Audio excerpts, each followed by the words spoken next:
जय और विजय भगवान विष्णु के निवास वैकुंठ के दो द्वारपाल था।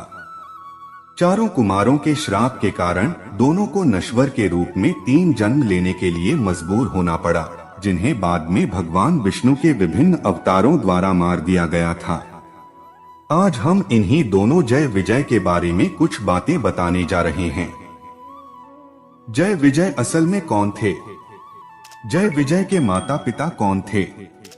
जय विजय कैसे वैकुंठ के द्वारपाल बने? बाद में जय विजय का क्या हुआ?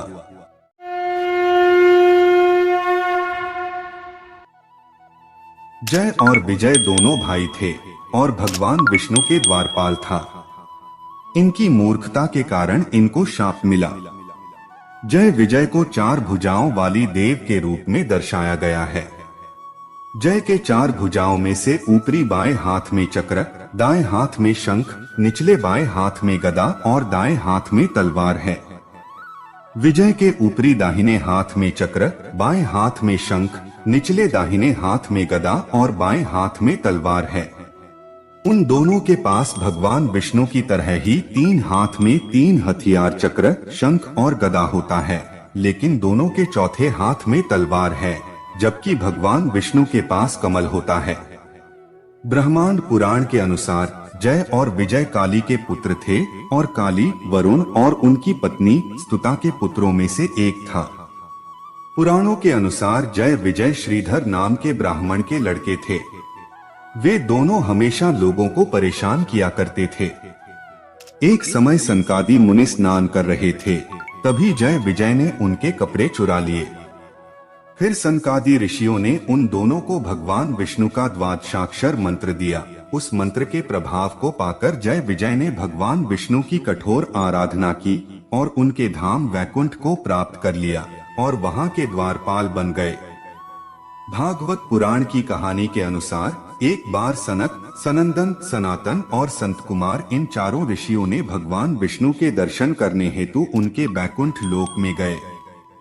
वैकुंठ के द्वार पर जय और विजय दोनों द्वारपाल पहरा दे रहे थे। जय और विजय ने इन सनकादि ऋषियों को द्वार पर ही रोक लिया और वैकुंठ लोक के भीतर जाने से मना करने लगे। अपने तप के बल के कारण चारों कुमार सदा केवल 5 वर्ष के बच्चे प्रतीत होते हैं। वैकुंठ के द्वारपाल जय और विजय ने जब चारों ऋषियों को देखा तो दोनों ने उन्हें बच्चे समझकर द्वार पर ही रोक लेता है। उन दोनों ने कुमारों को यह भी बताया कि भगवान आराम कर रहे हैं और वे अब उनके दर्शन नहीं कर सकते। कुमारों ने जय विजय को बहुत समझाने की कोशिश की। ऋषियों ने कहा, हे द्वारपालों, हम भगवान विष्णु के परम भक्त हैं। हमारी गति कहीं भी नहीं रुकती है।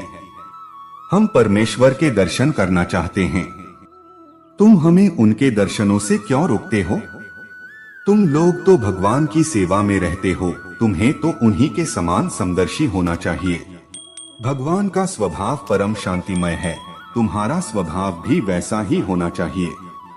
हमें भगवान विष्णु के दर्शन के लिए जाने दो।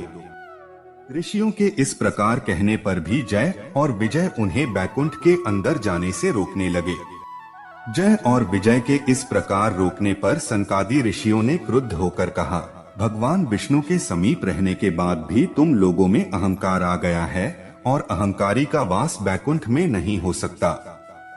इसलिए हम तुम्हें श्राप देते हैं कि तुम लोग दैत्य योनि में जाओ और अपने पाप का फल भुगतो। उनके इस प्रकार श्राप देने पर जय और विजय भयभीत होकर उनके चरणों में गिर पड़े और क्षमा मांगने लगे। यह जानकर कि सनकादि ऋषिगण भेंट करने आए हैं और द्वार पर खड़े हैं, तो भगवान विष्णु स्वयं माता लक्ष्मी के साथ उनके स्वागत के लिए पधारे। भगवान विष्णु ने उनसे कहा, हे मुनीश्वरों, ये जय और विजय नाम के मेरे पार्षद हैं। इन दोनों ने अहंकार बुद्धि को धारण कर आप लोगों का अपमान करके अपराध किया है। आप लोग मेरे प्रिय भक्त हैं और इन्होंने आपकी अवज्ञा करके मेरी भी अवज्ञा की है। इनको श्राप देकर आपने उत्तम कार्य किया है। इन अनुचरों ने तपस्वियों का तिरस्कार किया है और उसे मैं अपना ही तिरस्कार मानता हूँ।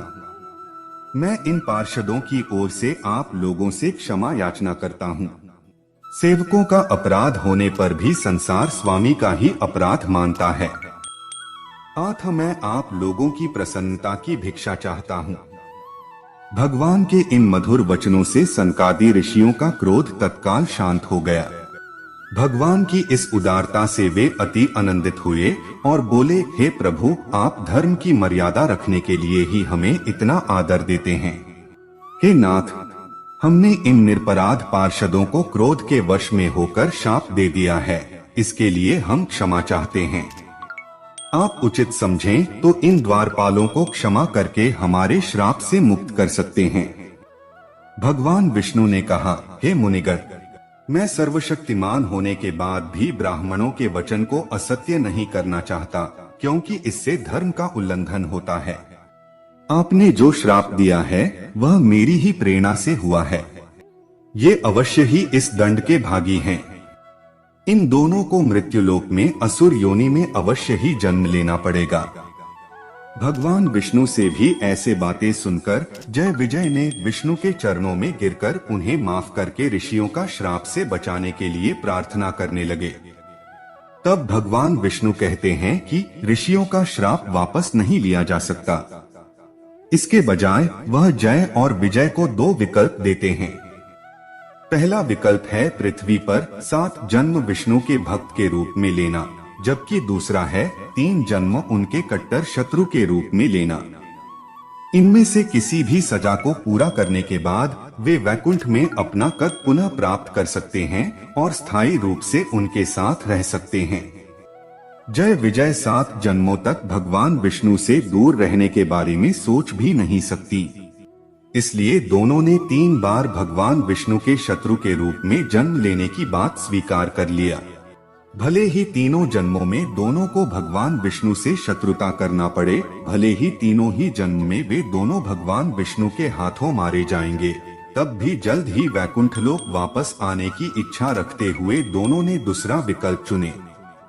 तब भगवान विष्णु कहते हैं, ये दोनों 3 जन्म असुर योनि को प्राप्त करेंगे और तीनों बार मैं स्वयं इनका संहार करूंगा। ये मुझसे शत्रुभाव रखते हुए भी मेरे ही ध्यान में लीन रहेंगे। मेरे द्वारा इनका संहार होने के बाद ये पुनः इस धाम में वापस आ जाएंगे।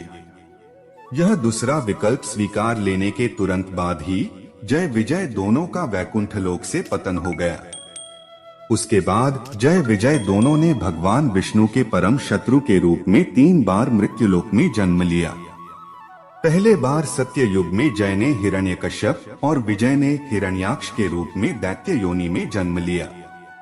तब भगवान विष्णु ने वराह अवतार धारण करके हिरण्याक्ष का वध किया और भयानक नरसिंह अवतार धारण करके हिरण्यकश्यप का वध किया।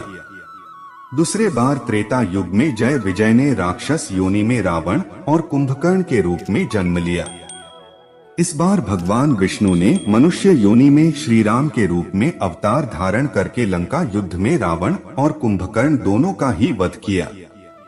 तीसरे तथा अंतिम बार द्वापर युग में जय विजय ने मनुष्य योनि में जन्म लिया।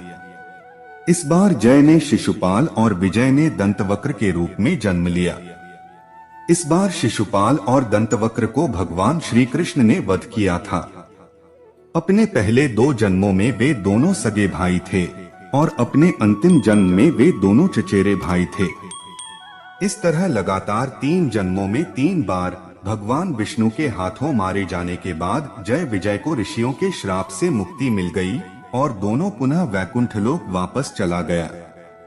दोस्तों, यही है वैकुंठ के द्वारपाल जय विजय के बारे में एक संक्षिप्त कथा। आगे अन्य एक नई कथा के साथ फिर मिलने की आशा से और आप सभी के कुशल कामना के साथ आज के लिए विदा लेता हूँ। जय श्री कृष्ण।